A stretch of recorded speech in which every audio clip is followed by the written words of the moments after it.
우리 기존의 독서 교육법이라는 게 있습니다. 이게 뭐 법률에 명시된 건 아니지만은 학교에서 아이들한테 가르치는 독서 지도 내용이 있을 것이고 또 뭐 인문학 협동조합에서 또는 이제 대학에서 네. 이제 그 시민들 또 이제 어린 자녀들 대학생들한테 가르치는 독서 암묵적인 독서 교육법이 있을 것 같은데 우리 사회에 어떤 문제점들이 있을까요? 자유스럽게 말씀을 해주시죠. 우리 윤 교수님부터 말씀을 해주시죠. 네, 이제 지금의 시대는 이제 인터넷 시대고 많은 사람들이 네. 인터넷에 시간을 많이 허비합니다.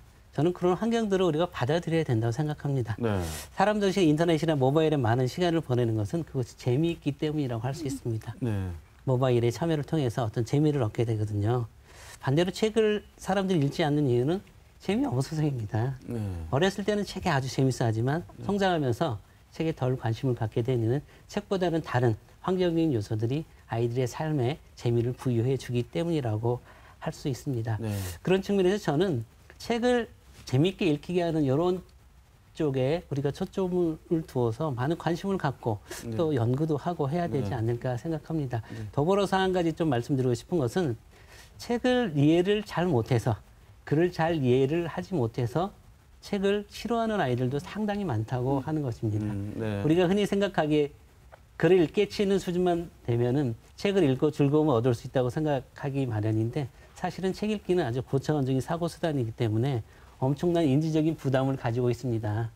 그래서 책을 잘 읽지 않고 그로 인해 재미를 느끼지 못하는 많은 아이들은 책 읽기 자체에 어려움이 있죠. 네. 그런 어려움을 해소시켜 주는 것 또한 책을 재미있게 읽게 하는 하나의 방안이 된다고 생각을 합니다. 이제 독서 교육이 필요한 것은 맞는데요. 이게 정말 과도하게 이게 독서 교육이 될 때 정말 문제가 되거든요. 네. 저희가 저희 아이 어릴 때였는데요. 그 주변에 아이 친구가 어디 가서 이렇게 독서 교육을 받고 왔어요. 근데 거기에는 책을 매우 어려운 초등학생이 읽을 수 없는 서울대 목록, 고전 목록 같은 것들을 읽으면서 그것도 모자라서 선생님이 날마다 이제 퀴즈를 내서 틀리면 이거 정말 어디를 신체 부위, 특정 부위를 맞는다든지 뭐 이런 선생님이 있었어요. 근데 그 친구가 너무 책 읽기를 두려워하고 책을 거부해서 저희 아이와 함께 이렇게 책 읽기를 한 적이 있었거든요.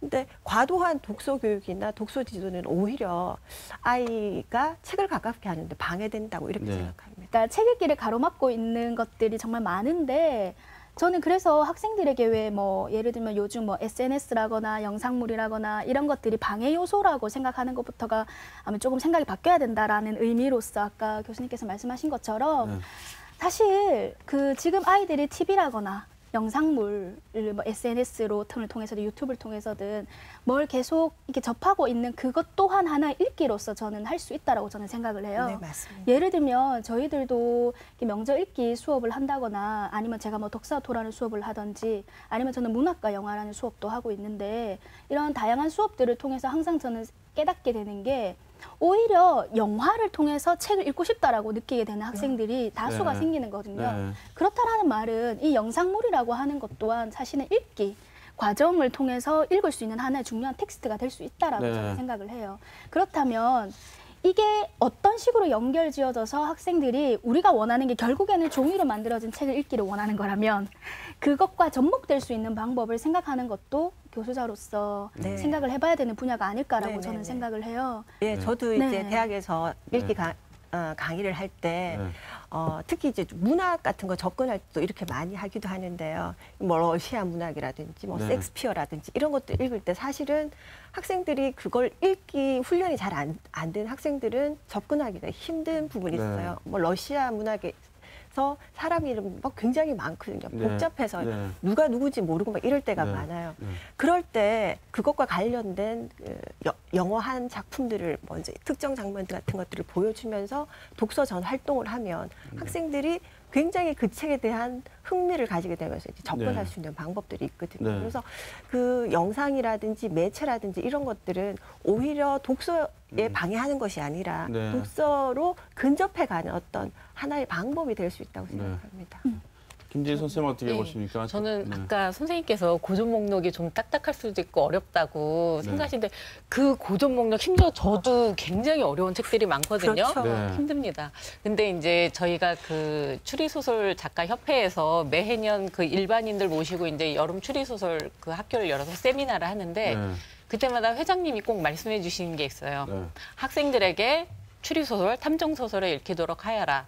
네. 그 이유는 첫 번째, 이성적인 사고를 통하여 추리를 통하여 그런 사회적인 문제를 해결하는 과정을 보다 보면 머리가 명석해진다. 네. 이성적인 사고력을 길러준다.